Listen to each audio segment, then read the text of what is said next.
اللہ تعالی کریم ہے، رحیم ہے.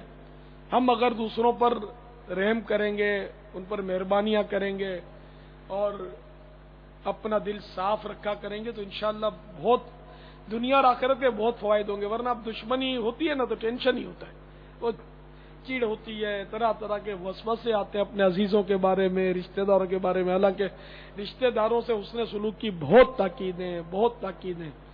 جیسا کہ میں نے عرض کیا، صلہ رحمی واجب ہے، حسن سلوک رشتہ داروں کے ساتھ واجب ہے، اور قطع رحمی حرام اور جہنم میں لے جانے والا کام ہے.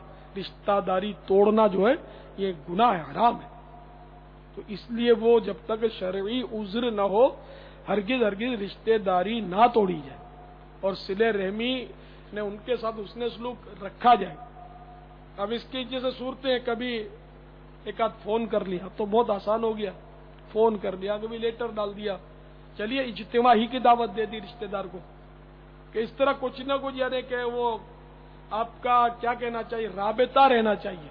ایسا نہ ہو کہ رشتہ داروں کو بالکل آپ بھول جائیں، بھلے دنیا میں کہیں بھی ہیں، کبھی نہ کبھی اس سے سال میں ایک آدھ بار ہی صحیح کوئی رابطے کی صورت ہو.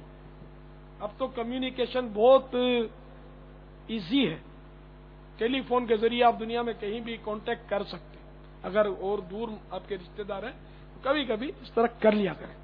لیٹر ڈال دیں، فون نہیں پڑتا کھاتا تو سستا ہو جائے گا لیٹر، اس کو چلا جائے. آپ کا سالانہ اجتماع آتے ہیں تو اس بہانے اس کو دعوت دے دی. آپ کے یہاں کوئی تقریب ہے تو ہو سکے تو اس کی دعوت دے دی.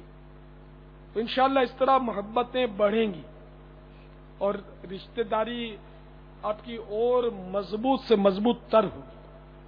واللہ تعالی اعلم ورسولہ اعلم عز وجل وصلی اللہ تعالی علیہ وآلہ وسلم.